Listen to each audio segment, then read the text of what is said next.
My name is Dawn Lehman, and I'm the Restorative Justice Coordinator here at Center for Victims.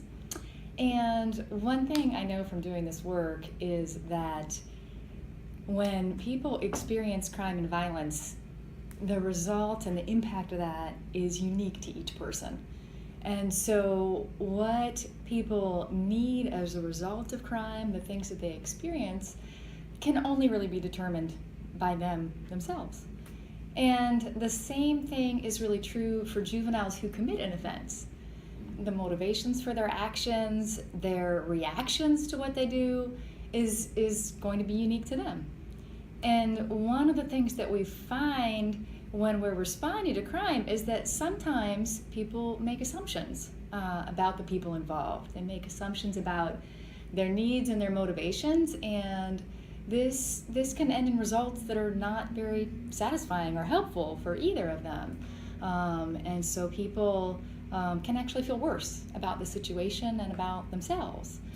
So a restorative dialogue process works to counter that. And we counter that by ensuring that each person involved has a chance to speak for themselves, has a chance to be heard, and has a chance to express their own unique perspective. So they do this first with our staff or volunteers, and then if they choose, they do this in a direct conversation with the other people involved in the situation. And so some of the things that might be said in a restorative dialogue process, for instance, a victim may speak to the unique impact that they experienced as a result of crime. So if a person may say, when you broke that window in my house, that was actually a stained glass window that's been in our family for generations. So I appreciate you paying to repair the glass, but when I look at the window, I know it's not the same as it was originally, and that's hard for me.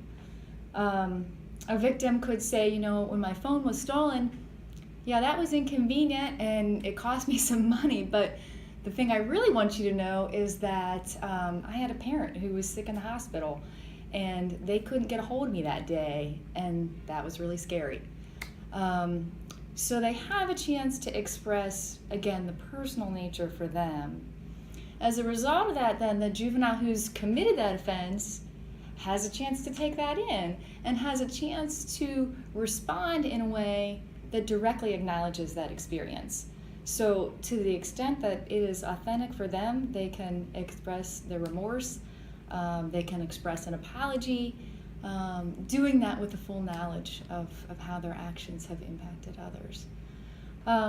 So of course juveniles also have a chance then to express what was going on for them when they committed the offense. Was it something they planned? Was it unexpected?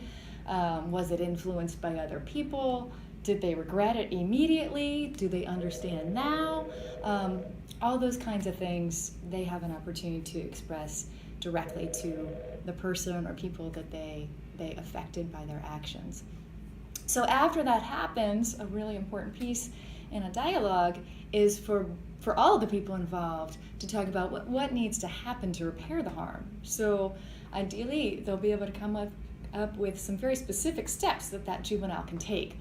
Specific actions, whether it's paying restitution, whether it's doing certain things to rebuild trust, whether it's learning new skills, whether it's getting some education. It's really looking at what needs to happen to change in this person's life or in this situation so that everyone can go forward feeling confident that this is not going to happen again.